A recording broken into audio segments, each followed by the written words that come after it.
Class 9th की exercise 2 का introduction video है जिसमें हम देखेंगे इंट्रोडक्शन टू पॉलिनोमियल्स। पॉलिनोमियल्स क्या होते हैं इस वीडियो में हम ये देखेंगे। तो पॉलिनोमियल्स के समझने के लिए हमें समझना पड़ेगा टर्म्स को। टर्म्स क्या होती हैं? It is an algebraic expression. Terms को हम अलजेब्रिक एक्सप्रेशन भी कहते हैं।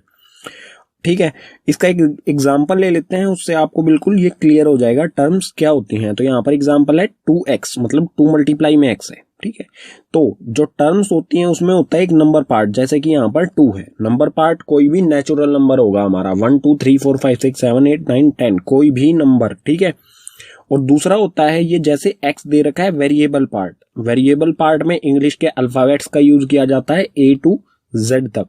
ठीक है, और जो नंबर पार्ट होता है जैसे यहाँ पर 2 है, ये नंबर पार्ट है, इसको कोफिशिएंट कहा जाता है। ठीक है, नंबर पार्ट को कोफिशिएंट कहा जाता है। ये कांस्टेंट होता है, इसकी वैल्यू सेम रहती है, इसकी वैल्यू कहीं कभी भी चेंज नहीं होगी। 2 की वैल्यू हमेशा 2 ही होती है। और वेरिएबल जो होता है इसकी वैल्यू वेरी करती है, चेंज होगी। वो कैसे होगी क्वेश्चंस में हम देखेंगे आगे एक्सरसाइज के। ठीक है, टर्म्स आपको समझ में आ गया। अब बात करते हैं पॉलिनोमियल्स की। पॉलिनोमियल्स क्या होता है? It is a chain of terms. ये कई सारे टर्म्स की चेन होती है जो कि प्लस और माइनस के साइन से जुड़ी होती है। जैसे यहाँ पर एग्जांपल देख लेते हैं इसका।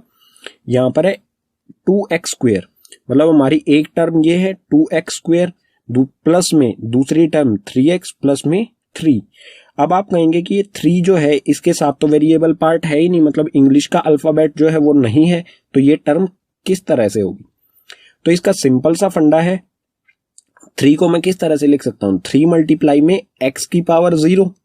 किसी की भी पावर 0 जब होती है तो उसकी वैल्यू क्या होती है? 1। तो इसको मैं किस तरह से लिखूंगा? 3 मल्टीप्लाई में 1 इक्वल्स टू 3।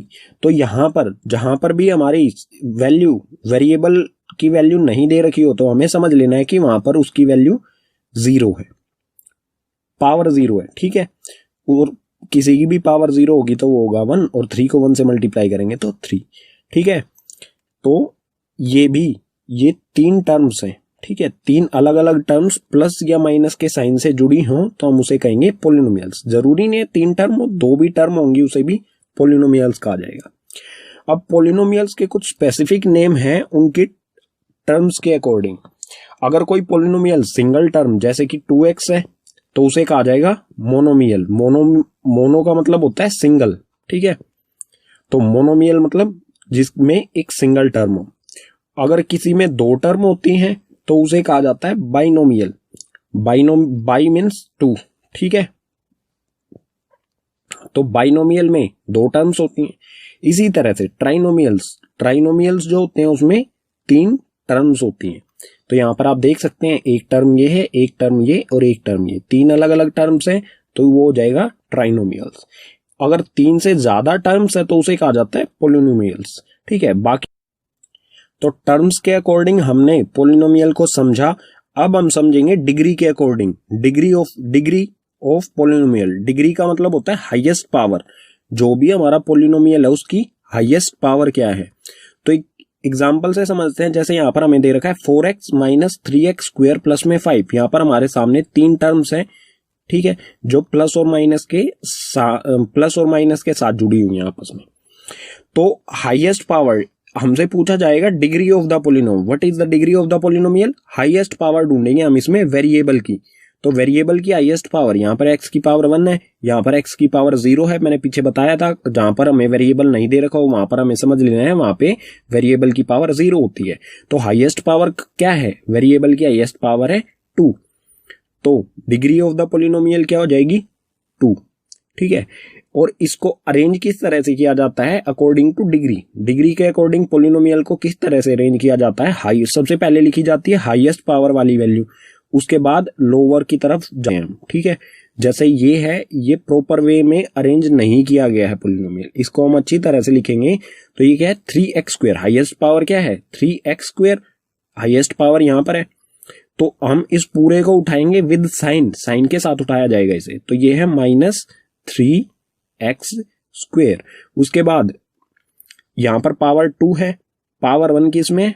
4x में, और ये 4 कैसा है? प्लस का, तो प्लस 4x, उसके बाद प्लस में 5। तो इसे इस तरह से अरेंज किया जाता है। सबसे पहले हम इसमें लिखते हैं हाईएस्ट पावर। हाईएस्ट पावर, उसके बाद लोवेस्ट, उसके बाद लोवेस्ट, ठीक है, लोअर। इस तरह से इसे अरेंज किया जाएगा। अब डिग्री के अकॉर्डिंग पॉलिनोमियल्स को क्लासिफाई किया गया है।